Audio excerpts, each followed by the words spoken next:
जय हिंद दोस्तों, मैं हूं आपका दोस्त अनिल कुमार और आप हैं मेरे YouTube channel to the point education पर। आज है 12 सितंबर 2022 और आज हम शुरू करते हैं आज करंट अफेयर्स के महत्वपूर्ण क्वेश्चंस।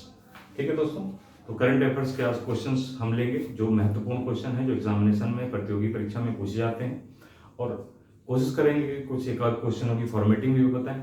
एग्जामिनेशन में क्वेश्चन पूछे कैसे जाते हैं वो सभी बच्चों के लिए उपयोगी हैं जो बच्चे किसी भी प्रकार का एक ऐसा कंपटीशन या इस तरीके की प्रतियोगी परीक्षा देते हैं जिनमें करंट अफेयर्स सिलेबस के अंदर है, क्योंकि यही करंट अफेयर्स आपको सभी प्रकार के एग्जाम में पूछे जाएंगे। कोई न कोई क्वेश्चन आपको यहाँ पर, और सारे ही इंपॉर्टेंट क्वेश्चन और बहुत सारी जगहों से पढ़ करके न्यूज़पेपर से और अलग अलग जगहों से निकाल करके आपके लिए इंपॉर्टेंट क्वेश्चन एक साथ लेके आते हैं ताकि आप उससे आप बेनिफिट उठा सकें। और कोशिश हमारी यही रहती है कि आप अच्छे क्वेश्चंस आएं और अच्छी जानकारी आपको प्रोवाइड करा पाएं। ठीक है दोस्तों, तो आते हैं टू द पॉइंट, क्योंकि हम चैनल आप जिस चैनल पे हैं वो भी टू द पॉइंट है, तो बहुत ज़्यादा इधर उधर की बातें करने से बेहतर है कि पहले काम की बातें कर ली जाए और फिर जैसे भी टाइम मिलेगा तो और बातें हम करेंगे। ठीक है दोस्तों, तो पहला क्वेश्चन ले लेते हैं। मैंने आपको बताया कि बहुत सारे दिवस पूछे जाते हैं, डे, जैसे एनवायरमेंट डे किस दिन होता है, ओजोन डे किस दिन पड़ता है। ये क्वेश्चन पूछे जाते हैं कि किस डे किस दिन पड़ता है, और ये भी पूछ लिया जाता है कि इसकी थीम क्या होती है। ठीक है, तो आज हम इसे स्टार्ट करेंगे कि हिमालय दिवस है। हिमालय दिवस कुछ बड़ा लिखने की कोशिश कर रहा हूं ताकि आपको समझ आए। हिमालय दिवस, हिमालय दिवस ये पड़ता है 9 सितंबर को, 9 सितंबर। ठीक, 9 सितंबर या सितंबर जो भी आप समझ सकें। हिमालय दिवस 9 सितंबर को मनाया जाता है। मनाया क्यों जाता है? हिमालयी परिस्थिति तंत्र है, हिमालयी इकोसिस्टम, पारिस्थितिकी तंत्र, पारिस्थितिकी तंत्र यानी कि इकोसिस्टम, इकोसिस्टम जो पारिस्थितिकी तंत्र है इसकी रक्षा के लिए हिमालय आपको पता है, हिमालय पर विभिन्न प्रकार की प्रजातियां पाई जाती हैं, पौधों से या अलग अलग तरीके के एनिमल्स और हर तरीके के पाए जाते हैं। तो उनकी रक्षा के लिए, उसकी जागरूकता के लिए कि यहाँ पर किसी प्रकार की जो भी परिस्थिति, जितने भी परिस्थितिकी तंत्र सिस्टम है, जो इकोसिस्टम है, वो सही प्रकार से रहे, इसी के याद में, इसी की जागरूकता के लिए हिमालय दिवस मनाया जाता है। हर साल 9 सितंबर को हिमालय दिवस मनाया जाता है। क्वेश्चन इससे सीधे सीधे आएगा कि हिमालय दिवस निम्नलिखित में से किस डेट को पड़ता है, किस डेट को पड़ता है? 9 सितंबर, 10 सितंबर, 11 सितंबर, ऐसे करके देगा। ठीक, अब दोस्तों अगला क्वेश्चन लेते हैं। ये देश का पहला राष्ट्रीय इलेक्ट्रिक फ्रेट प्लेटफॉर्म। ठीक, अभी हम इसके बारे में बात करेंगे। थोड़ा सा टेक्निकल क्वेश्चन है, ये आ सकता है। ई फास्ट इंडिया करके है, E fast India, EFAST fast India. ठीक है, ई फास्ट इंडिया ये क्या है? एक इलेक्ट्रिक कॉरिडोर है, ई फास्ट इंडिया। ठीक है दोस्तों, तो क्वेश्चन ये बनता है दोस्तों कि इसको लॉन्च किसने किया है? इसको लॉन्च किसने किया? तो नीति आयोग ने, नीति आयोग ने इसको लॉन्च किया है। पहली बात तो ये जानिए, क्वेश्चन ये नीति आयोग। अभी हम नीति आयोग पे कल भी बात की थी, अभी थोड़ी सी बात करेंगे। ठीक है, नीति आयोग ने नाम किया।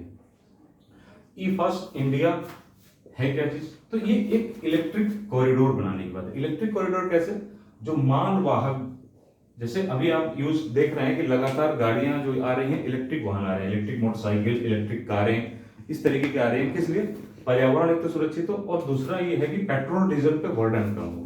पेट्रोल डीजल जो है इतना ज्यादा, एक तो पहले ये जो भी है पेट्रोल डीजल जो भी है हमारा संसाधन, ये समाप्त होने वाली चीजें हैं। ठीक, तो उसकी जगह पर लगातार इलेक्ट्रिक वाहनों की बात हो रही है। तो इलेक्ट्रिक वाहनों के माध्यम से एक ऐसा कॉरिडोर बनाया जाएगा जिसपे इलेक्ट्रिक वाहन आराम से चल सकें, और इलेक्ट्रिक बड़े वाहन, भारी वाहन भी, जैसे ये है कि बड़े भारी वाहन भी इलेक्ट्रिक वाहन को लाने की तैयारी हो रही है इस समय देश के अंदर। ठीक है, इसी कह रहे हैं electric freight accelerator. Electric freight ये क्या करेगा? ये सतत परिवहन के लिए इलेक्ट्रिक फ्रेट, ये सतत परिवहन के लिए, सतत परिवहन का मतलब ज्यादा समय तक चलने वाला एक परिवहन होगा। इसी कदम में गुजरात के अंदर एक गुजरात के अंदर ट्राइटन एक कंपनी है, ट्राइटन एक कंपनी है गुजरात में ये इसने, हालांकि अमेरिका की कंपनी है लेकिन रहने वाले इसके गुजरात है जिनकी कंपनी है, उन्होंने पहला इलेक्ट्रिक ट्रक गुजरात में बनाने की बात कही है कि पहला इलेक्ट्रिक जो ट्रक बनाएंगे वो गुजरात में बनाएंगे। तो इसकी जागरूकता फैलाने के लिए ई फास्ट इंडिया नीति आयोग ने जारी किया है कि इसमें जागरूकता फैलाई जा सके और इसमें ऑटोमोबाइल्स जो भी उद्योग हैं, बाकी कुछ विकास के बैंक हैं, ये इसमें भागीदार करें ताकि इस चीज में हमें सफलता मिल तो जाए। ठीक है, तो आपने क्या देखा कि ई फास्ट इंडिया जो है इसको किसने किया है? नीति आयोग ने। ठीक है, तो अब क्या है दोस्तों कि नीति आयोग क्या है? नीति आयोग का फुल फॉर्म पूछ लेता है कई बार एग्जाम में, इससे पहले भी हम डिस्कशन कर चुके हैं। तो नीति आयोग का फुल फॉर्म क्या है? National institution of transforming India. मैंने पिछले वीडियो में भी इसके बारे में, national institution for transforming India, NITI Aayog full form में 1 जनवरी 2015 को इसका गठन किया गया था योजना आयोग की जगह पर। ठीक है, तो ये हो गया यहां से एक क्वेश्चन, आपको याद रखना है इस चीजों को। साथ में ये है कि जो जो चीजें क्वेश्चन के अंदर जो क्वेश्चन है उनके बारे में बात करते हुए चलना है आपको आपके साथ में। तो हमने क्या बता दिया कि ये जो इलेक्ट्रिक ट्रक के माध्यम से, आप देख रहे हैं इलेक्ट्रिक बसें भी चलने लगी, जो बड़े बड़े महानगर है वहां पे इलेक्ट्रिक बसें आ गई हैं। अब जो महानगरीय बस सेवा होती थी, सिटी बस जो होती थी, वो इलेक्ट्रिक वाहन के रूप में आ गई है। ठीक, अब आइए देखते हैं दोस्तों, एक बुक है, किताब, एक क्वेश्चन बुक से होता है, the hero of Tiger Hill, the hero of Tiger Hill. ठीक, ये एक ऑटोबायोग्राफी है, ये है ऑटोबायोग्राफी, ये एक ऑटोबायोग्राफी है।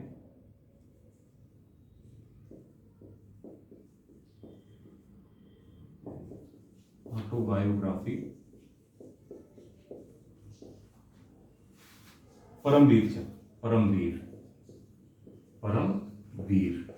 ठीक, ऑटोबायोग्राफी ऑफ परमवीर। ठीक है, ऑटोबायोग्राफी है परमवीर है। ठीक है, इसके लेखक कौन? इसके लेखक कौन है? ठीक, ऑटोबायोग्राफी है, इसके लेखक कौन है? तो ये हैं सूबेदार मेजर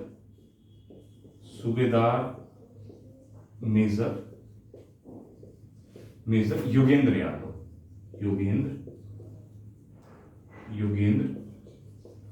ठीक है, इसमें जो योगेंद्र यादव, इसमें जो 1999 के अंदर जो कारगिल युद्ध हुआ था दोस्तों, जो कारगिल युद्ध हुआ था, कारगिल युद्ध, इसके विषय में वर्णन है। मतलब क्या है? द हीरो ऑफ टाइगर हिल में ऑटोबायोग्राफी ए परमवीर, जिसमें सूबेदार मेजर योगेंद्र यादव थे, इन्होंने खुद ये लड़े थे, उसमें इनको परमवीर, सबसे कम उम्र में परमवीर चक्र पाने वाले योगेंद्र यादव, सबसे कम उम्र में ये सूबेदार मेजर योगेंद्र यादव सबसे कम उम्र में परमवीर चक्र पाए थे। इसमें कारगिल युद्ध के बारे में चर्चा है, इसके बारे में बताया गया। ठीक है, तो बुक का आप नाम याद रखेंगे, the hero of Tiger Hill, autobiography a Paramvir. मैं इसीलिए बार बार बोल देता हूं दोस्तों, ताकि आप अगर यहां से ना आपको सही हिसाब सब समझ में आ रहा हो तो मैं लगातार बोलता रहता हूं। तो अगर आप लिखना भी चाहते हैं तो आपको दिक्कत ना हो, आप लिख सकें। ये एक किताब लगभग हर एग्जाम में एक बुक जरूर पूछता है, कोई ना कोई किताब एक पूछता जरूर है।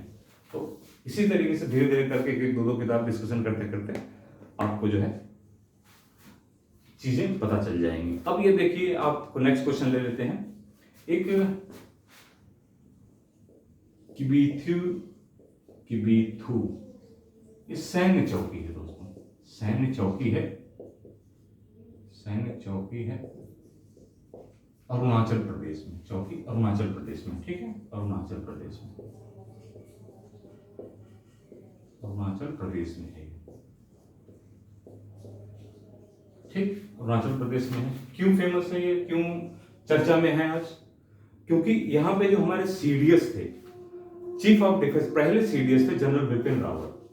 पहले सीडीएस क्या था? सीडीएस का पद था ये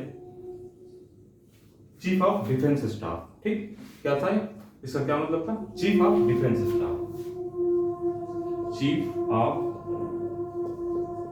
डिफेंस स्टाफ। ठीक, पहले सीडीएस हमारे कौन थे? विपिन रावत।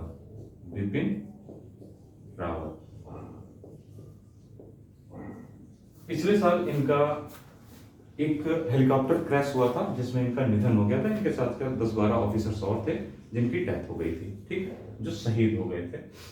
इनके नाम पर यानी किबुती सैन्य चौकी का नामकरण विपिन रावत जी के नाम पर हो गया। ठीक है, ये विपिन रावत जी के नाम पर किबुती सैन्य चौकी जो अरुणाचल प्रदेश में है उनका नामकरण जनरल विपिन रावत जी के नाम पर कर दिया गया है। ये क्वेश्चन हमारा एक ही क्वेश्चन। ठीक है, अब इसको देख लीजिए, सैन्य चौकी अरुणाचल प्रदेश के ये भी। ठीक है, नेक्स्ट क्वेश्चन ले लेते हैं दोस्तों। करंट अफेयर्स की क्लास में दोस्तों ऐसे ही है कि धीरे धीरे करके एक एक क्वेश्चन को लेकर के उसके विभिन्न पहलुओं पर बात करेंगे और आपको ऐसे धीरे धीरे समझा करके और कोशिश करेंगे कि इसको याद भी करा दें, क्योंकि ये हमेशा परिवर्तनशील है, हमेशा बदलने वाली चीज है। अभी आज कुछ है, कल कुछ और होगा। आज हो सकता है कोई नियुक्तियां हुई हैं तो कल बदल कर कोई और से नियुक्ति हो जाए। ठीक है, ऐसे ही आइए ले लेते हैं। अभी हमने इससे पहले बुक लिया, अब एक निधन ले लेते हैं। डेथ हुई है शंकराचार्य स्वरूपानंद सरस्वती जी की। शंकराचार्य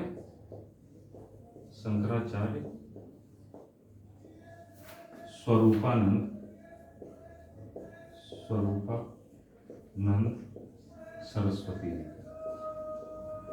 सरस्वती जी। ठीक, स्वरूपानंद सरस्वती जी की। दोस्तों ये इनकी डेथ कहां पे हुई है? नरसिंहपुर है मध्य प्रदेश में। झोतेश्वर मंदिर नरसिंहपुर कहां पड़ता है? मध्य प्रदेश में पड़ता है। किस मंदिर में? तो झोतेश्वर मंदिर में। झोतेश्वर मंदिर था, झोतेश्वर मंदिर। ठीक, हिंदू धर्म के सबसे बड़े धार्मिक व्यक्ति के रूप में जो हिंदू धर्म के लोग मानने वाले, हिंदू धर्म को मानने वाले हैं, वो सबसे बड़े धार्मिक व्यक्ति के रूप में शंकराचार्य स्वरूपानंद सरस्वती को मानते थे, इसलिए इंपॉर्टेंट है। ठीक, कितने वर्ष के थे? 99 वर्ष की अवस्था में इनकी मृत्यु हुई। 99 वर्ष की अवस्था में इनकी मृत्यु हुई दोस्तों। ठीक है, शंकराचार्य स्वरूपानंद सरस्वती जी की मृत्यु हुई है नरसिंहपुर मध्य प्रदेश के अंदर, झोतेश्वर मंदिर के अंदर 99 वर्ष की अवस्था में। अच्छा दोस्तों, ये हिंदुओं के सबसे बड़े धर्मगुरु थे।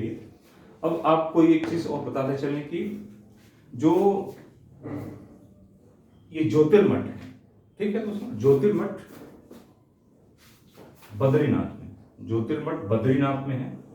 इसके ये आचार्य थे, शंकराचार्य थे। इससे सबसे बड़े इसके पुजारी थे शंकराचार्य थे, आप मान सकते हैं। शंकराचार्य कौन थे इनके?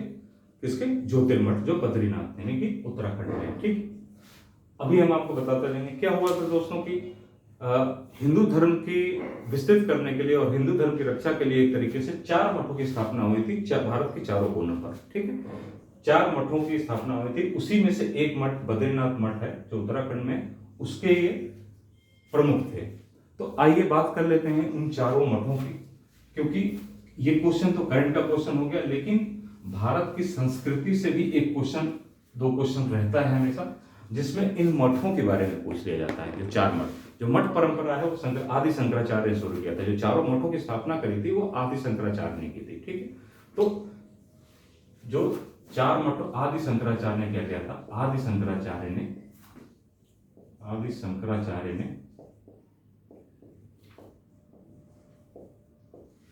4 मठों की स्थापना की थी।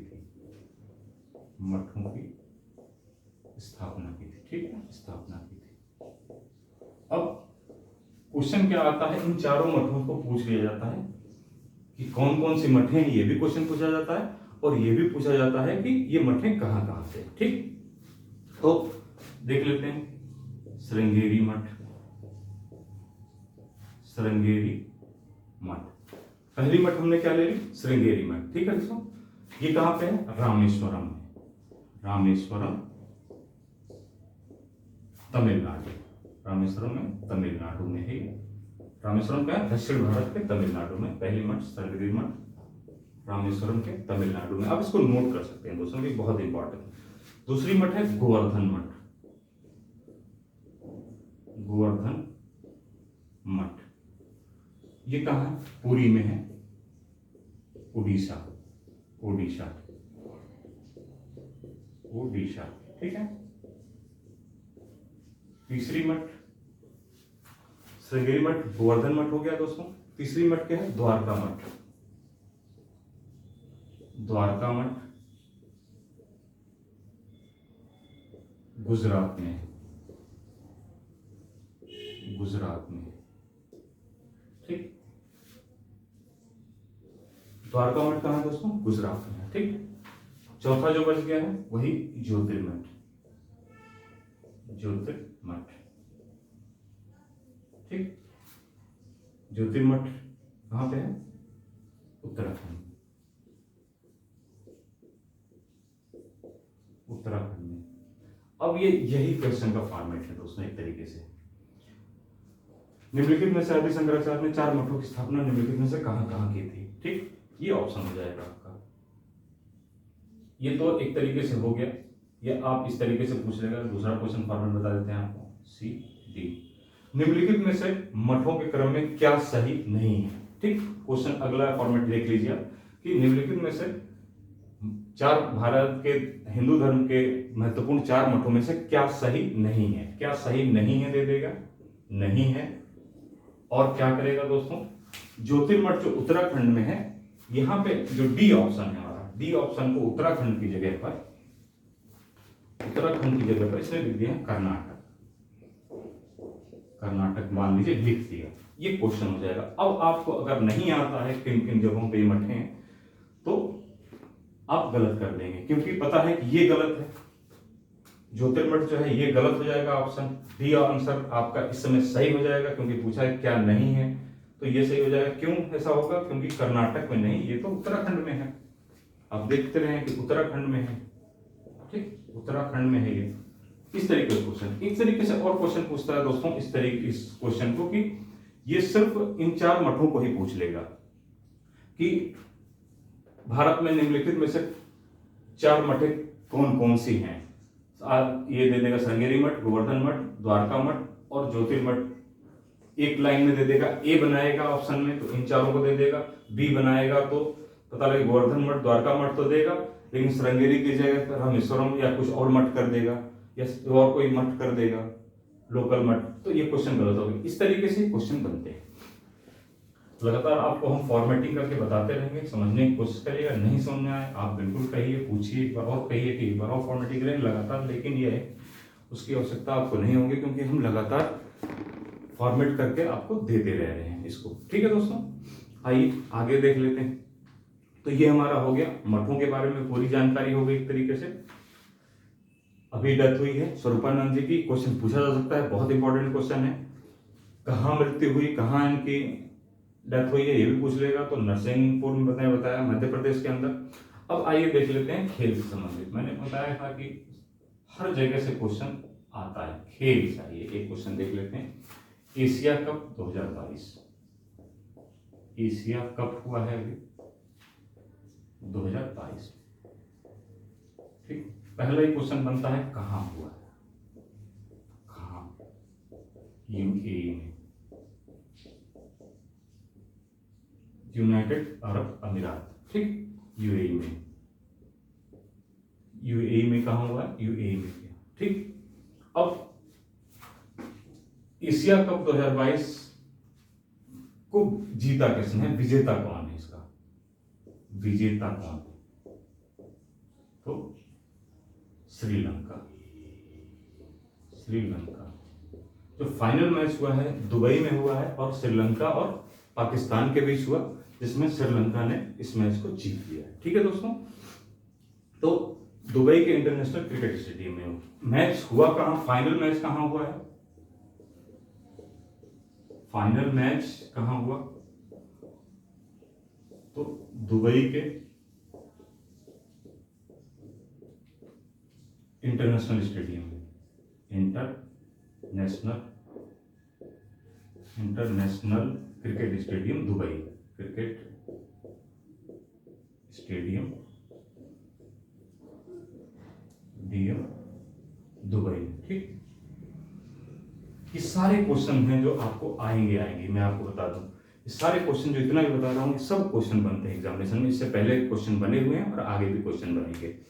अच्छा ठीक है, कुल कितनी टीमों ने भाग लिया इसमें? एशिया कप में केवल एशिया की टीमें ही, क्रिकेट टीम की बात हो रही है हमारी, कब क्रिकेट टीम की बात हो रही है। ठीक है दोस्तों, ये क्रिकेट टूर्नामेंट होता है, एशिया कप क्रिकेट टूर्नामेंट होता है और इसमें सिर्फ एशिया की टीमें भाग लेती हैं। तो कुल कितनी टीमों ने भाग लिया? तो कुल 6 टीमों ने भाग लिया। ठीक, कुल 6 टीमों ने इसमें भाग लिया था। अब 6 टीम एशिया की टीमों के बारे में आप जानते ही हैं, भारत, पाकिस्तान, श्रीलंका, अफगानिस्तान, बांग्लादेश, हांगकांग, 1 2 3 4 5 6। ठीक, 6 टीमों ने भाग लिया और ये कुल 6 टीमों। अब आ जाते हैं मैन ऑफ द मैच और मैन ऑफ द सीरीज पर, कि आखिर मैन ऑफ द मैच कौन हुआ और मैन ऑफ द सीरीज कौन हुआ। यहां से इतने क्वेश्चन ही बनेंगे दोस्तों, इससे अलग क्वेश्चन नहीं बन सकता किसी कीमत पर, इससे अलग क्वेश्चन नहीं बनेगा। अगर ये चीज आपको पता है तो एशिया कप से आया हुआ कोई भी क्वेश्चन आपका गलत नहीं होगा। मैन ऑफ द मैच में Bhanuka Rajapaksa, man of the match, इस जो मैच हुआ है, फाइनल मैच हुआ है, मैन ऑफ द मैच कौन हुआ?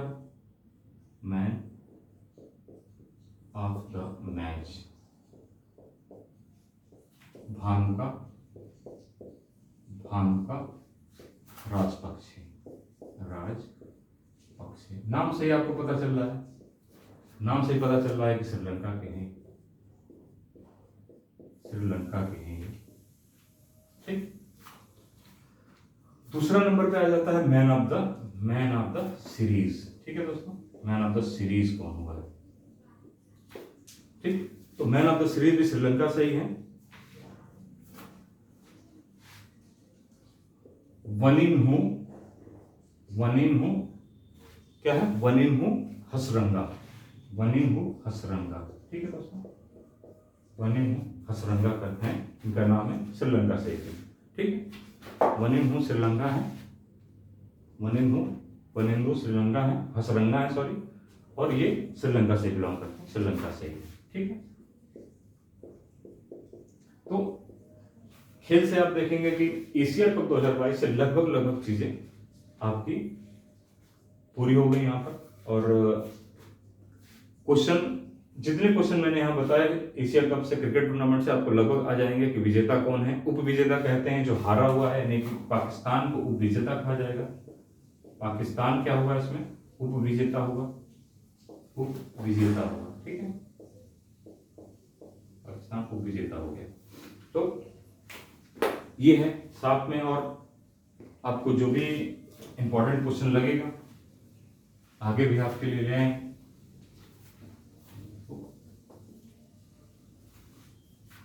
तो लगभग दोस्तों 4 5 6 7 क्वेश्चन हम आपके सामने लेके आते हैं अलग अलग जगहों से निकाल करके पर डे। प्रतिदिन का ये डेली डोज होता है और मैंने आपको बताया ये ऐसा कैप्सूल है कि अगर आप इसको बस 25 से 30 मिनट में लेते रहेंगे तो आपको एग्जामिनेशन से संबंधित, परीक्षा से संबंधित, खासतौर से करंट अफेयर्स में किसी प्रकार की कोई परेशानी नहीं होगी। हमारा पूरा प्रयास है कि हम आपको कंटेंट के रूप में बेहतर चीज दे सकें, बेहतर तरीके से प्रोवाइड करा सकें। आपके लगातार मैसेज भी आ रहे हैं, आप इस चीज़ की थैंक्स कर रहे हैं कि ये जो चीज़ें हो रही हैं, जो पढ़ाई जा रही है, हेल्पफुल है। हमें भी बहुत अच्छा लगता है। हम बार बार कहते हैं कि आप जितनी बार आप चाहें आप हमें मैसेज कर सकते हैं। आपकी कोई परेशानी हो किसी तरीके का, कमेंट बॉक्स में हमें बता सकते हैं। आप और क्या हमसे उम्मीद रखते हैं वो भी आप बता सकते हैं। धीरे धीरे हमारा पूरा प्रयास है कि हम धीरे धीरे आगे बढ़ेंगे और आपके लिए अच्छा, बिल्कुल मेरा ये अपना मानना है कि किसी भी एग्जाम की तैयारी आप कर रहे हो जहाँ पे करंट अफेयर्स आता हो वहां से आपका एक भी क्वेश्चन छूट के नहीं जाएगा। और ये पक्की बात है कि छूट के नहीं जाएगा। क्यों नहीं छूटेगा? क्योंकि आप चाहें तो प्रीवियस ईयर के क्वेश्चन उठा करके देख सकते हैं। क्वेश्चन ऐसे ही आते हैं धीरे धीरे करके। जब अब 1 महीने 2 महीने 3 महीने का आपका एक तैयार होगा, एक बुकलेट तैयार हो जाएगी आपकी, फिर आपका रिवीजन करके देखेंगे तो आपको सब कुछ वहीं से मिलेगा। बस ये धीरे धीरे करके, चूंकि हम प्रतिदिन का ये डेली डोज लेके आ रहे हैं इसलिए आप संयम रखिए, धीरे धीरे खेल से बुक्स दे ही रहे हैं, खेल से संबंधित जितने भी करंट अफेयर्स बन सकते हैं वो दे रहे हैं, नियुक्तियां दे रहे हैं आपको। जो भी कुछ नया हो रहा है देश में, विदेश में, हर जगह जहां हो रहा है वहां से हम आपको बिल्कुल नई नई चीज ला के दे रहे हैं। ठीक है दोस्तों, आप हमारे YouTube channel to the point पर, और मैं हूं आपका दोस्त अनिल कुमार। जय हिंद दोस्तों।